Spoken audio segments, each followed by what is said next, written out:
Rosove, who is going to be giving our Devar Torah. He was here from 1979 to 1986, I think you told me, and is still remembered and beloved as one of the greatest rabbis of the 173 years of this congregation.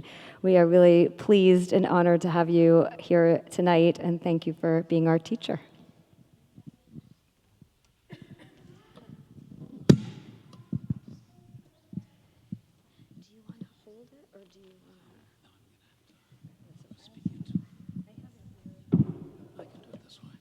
Shabbat Shalom, everyone.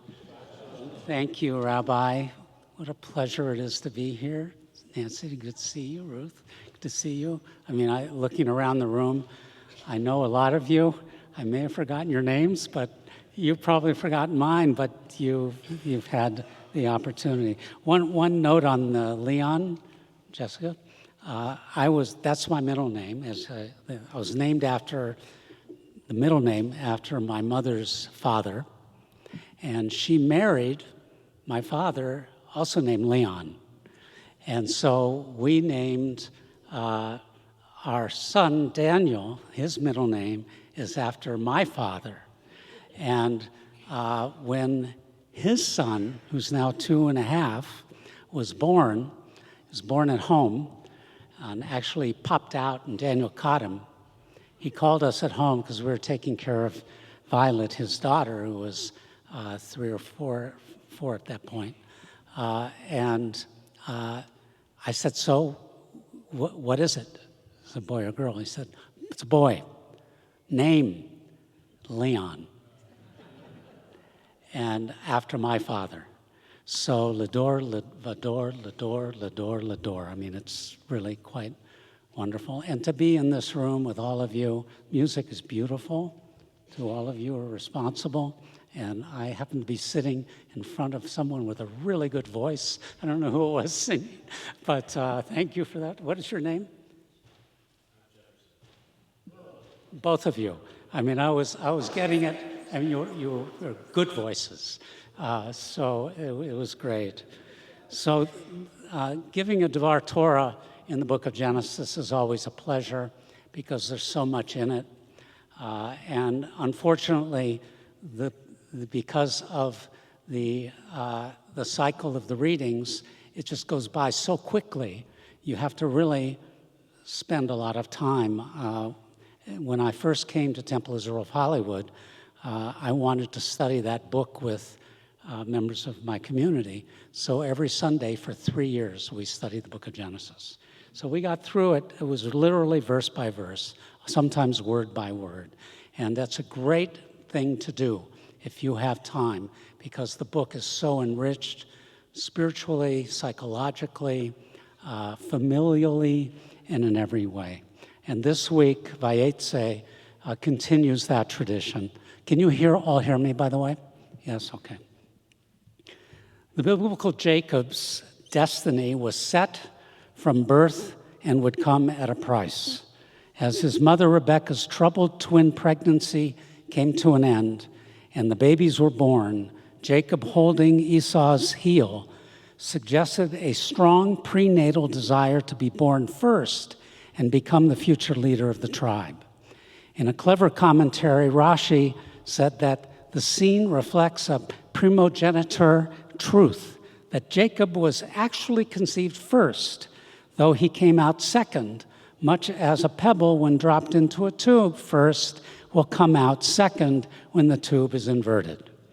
Despite being the second-born, Jewish tradition asserts that Jacob's spiritual potential merited his assuming the firstborn's rights.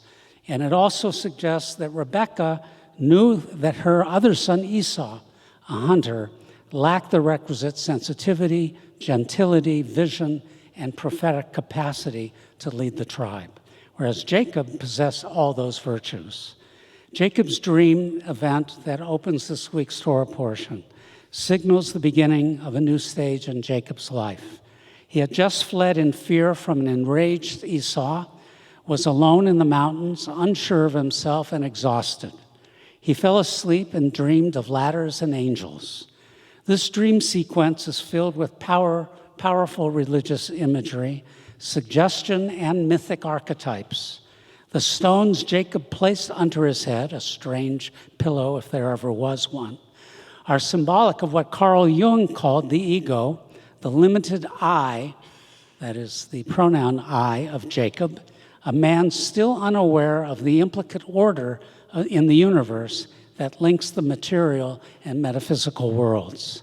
The top of the ladder represents what Jung called the integrated self, that unifies the conscious and unconscious into a non-dualistic cosmos. When Jacob fell asleep using stones as a pillow, we suspect that something unusual is about to happen, that he's on the cusp of new self-consciousness. And lo and behold, he sees angels ascending, representing his yearning for something greater than himself, and angels descending, representing God's outreach towards him. Rabbi Abraham Joshua Heschel's idea of prophetic empathy on the one hand and God's pathos on the other. When Jacob awoke from the dream and opened his eyes, he was astonished. Surely God is in this place. V'anochi lo yadati, and I did not know it. How awesome is this place? This is none other than the abode of God, and this is the gateway to heaven.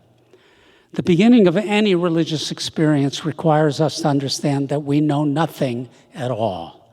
The Hebrew word for the pronoun I is ani, anochi in a variant form. And when we rearrange the letters, the aleph, nun, yud, we spell ein, which means nothing. The religious person must transform the I of the ego into a greater self in which we become part of God's oneness, like a drop of water in the ocean. Jacob's sudden awareness results in his newfound humility and is a prerequisite to the development of his faith. Despite the spiritual potency of the experience, Jacob remains unaware. He still lacks access to his full unconscious, and his faith is conditional. He says, if God remains with me, if God protects me and gives me bread to eat and clothing to wear, and if I return safe, the eternal shall be my God. One of the consistent themes throughout Genesis narrative is that in order for the biblical figures to grow in faith, they had to suffer trials. As a protected child of his mother, Jacob had been pampered.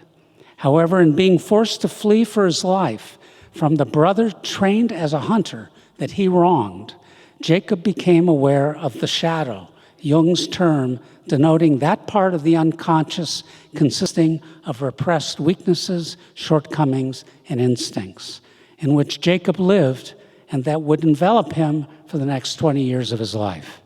Then he met a being described in the text as both divine and human at the river Jabbok, and he emerged from that struggle with a new name, Yisrael, the one who perseveres with God.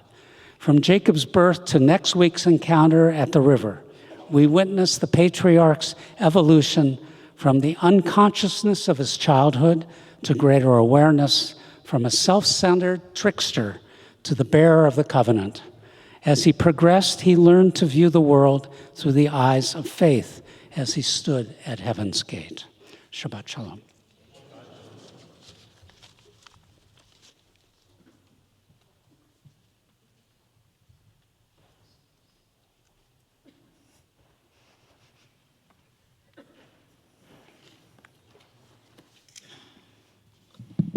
Yasher Koach. I love what you said about spending 3 years on the book of Genesis, because on Wednesday night I taught the Introduction to Judaism class, and I had 1 hour for the book of Genesis. So I started with that task. We actually had a really interesting conversation, but 3 years sounds better to me. We continue